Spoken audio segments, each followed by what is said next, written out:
Halo, Assalamualaikum warahmatullahi wabarakatuh. Kembali lagi ya bersama Robinov Saputra dalam perkuliahan daring mata kuliah pengantar ekonomi untuk segmen yang ekonomi makro. Kita akan membahas chapter 22 yaitu The Government and Fiscal Policy atau pemerintah dan kebijakan fiskal. Nah, setelah kemarin pada chapter 21 kita membahas mengenai pengeluaran agregat dan juga output equilibrium ya, tanpa melibatkan pemerintah ya. Nah, sekarang kita akan memasukkan unsur pemerintah di dalam output agregat itu atau Y ya. Seperti yang dibahas sebelumnya, dalam mempengaruhi perekonomian itu kebijakan pemerintah ada dua yang bisa dipakai ya. Kebijakan fiskal dan juga kebijakan moneter. Nah, pada chapter 22 ini akan membahas keterlibatan pemerintah dalam perekonomian dalam sub yang kebijakan fiskal ya. Sebenarnya peran pemerintah dalam perekonomian itu penting nggak sih? Ketika terjadi resesi apalagi depresi itu sebenarnya peran pemerintah itu penting apa enggak? Diharapkan atau tidak? Nah, ini ada dua pandangan yang berbeda. Yang pertama dari Keynesian ya, dan juga turunan para ilmuwan yang berkiblat padanya itu berpendapat bahwa peran pemerintah itu jauh lebih besar dan paling besar daripada peran pihak lain dalam memperbaiki perekonomian dalam sebuah negara. Sementara ada anggapan lain dari pihak lain mengatakan bahwa mekanisme pasar alami itu bisa rusak gara-gara rumitnya birokrasi dan juga ketidakefisienan dari kebijakan pemerintah. Namun yang akan kita dalami itu kita menganggap bahwa peran pemerintah itu penting dalam memperbaiki kondisi perekonomian, terutama saat resesi dan depresi, di mana perekonomian itu bisa saja fluktuatif dan bisa semakin parah ya. Dan peran pemerintah di mana pemerintah itu menguasai pajak dan juga anggaran ya untuk belanja, itu diperlukan untuk mengendalikan fluktuatif dari perekonomian itu. Nah, kalau di breakdown seperti ini, chapter 22 kita akan membahas ini ya, pemerintah dalam ekonomi, terus kemudian kebijakan fiskal dalam pekerjaan, dalam ekonomi ya, multiplier efeknya, ada anggaran pemerintah, terus juga pengaruh ekonomi ya terhadap anggaran pemerintah. Nah, fiscal policy, government spending and taxing policies, artinya apa? Belanja pemerintah ya, kebijakan yang terkait dengan belanja pemerintah, juga perilaku perpajakan yang diterapkannya. Sementara yang kedua, monetary policy atau kebijakan moneter adalah perilaku pemerintah dalam mengendalikan perekonomian menggunakan pengaturan peredaran uang yang beredar di masyarakat melalui bank sentral ya. Nah, pada bab ini kita akan membahas yang kebijakan fiskal ya. Dalam mengatur perekonomian itu ada istilah namanya discretion fiscal policy atau kebijakan fiskal bebas. Jadi, pemerintah itu dapat melakukan kebijakan fiskal secara alami untuk menanggapi gejolak alami dari perekonomian seperti itu. Tapi ada kalanya pemerintah dengan sengaja mengambil kebijakan fiskal tertentu untuk mengatasi permasalahan perekonomian yang ada.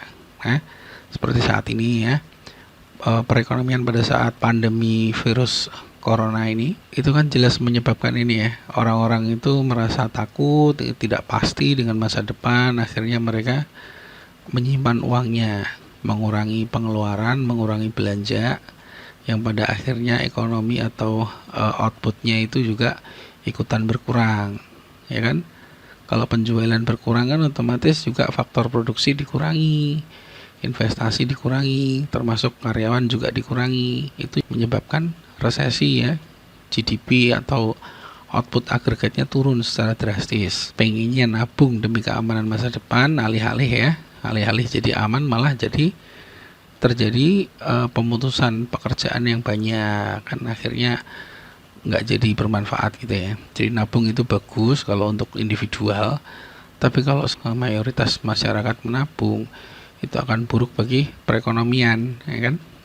Nah, dari situ pemerintah melakukan discretionary fiscal policy, perubahan dari pajak dan belanja yang merupakan hasil dari kebijakan sengaja dari pemerintah ya.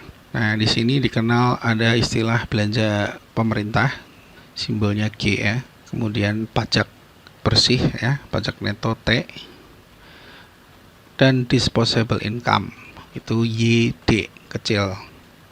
Net taxes, pajak yang dibayarkan oleh swasta dan rumah tangga kepada pemerintah dikurangi pembayaran transfer yang dilakukan oleh pemerintah kepada rumah tangga. Perusahaan-perusahaan itu kan mendapatkan laba tuh, ya kan? Ada laba yang namanya earning before interest and tax. Nah, itu perlu dipotong pajak ya.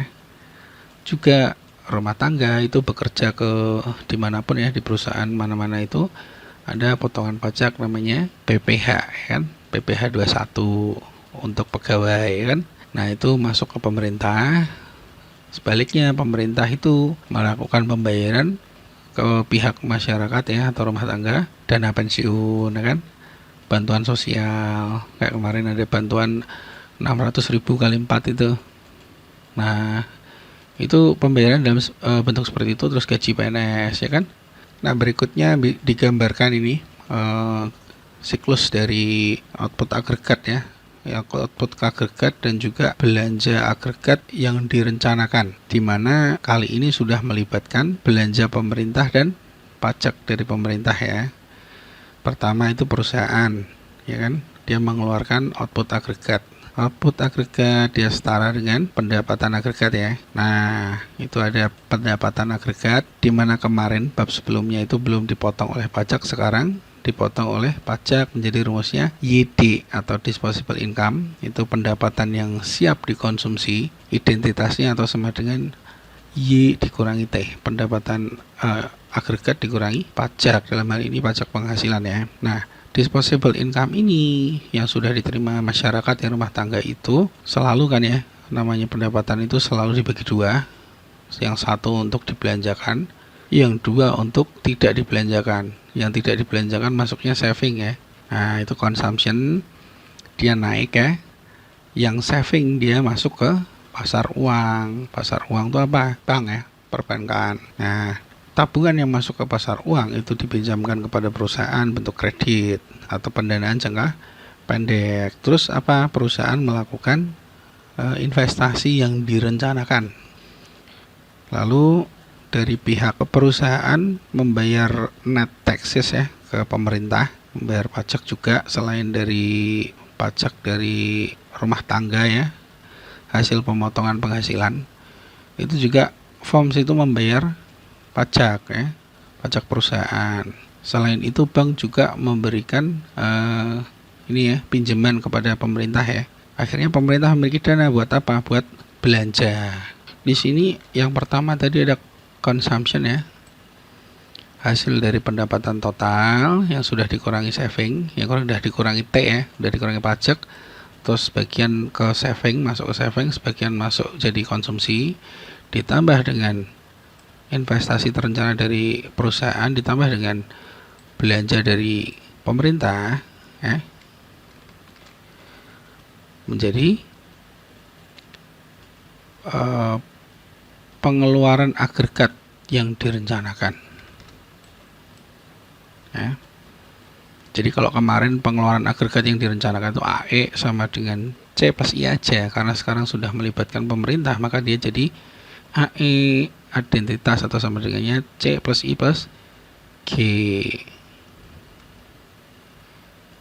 yang mana ini diharapkan harus sama dengan ini agar tercipta apa namanya, output equilibrium ya, dimana Y sama dengan AE.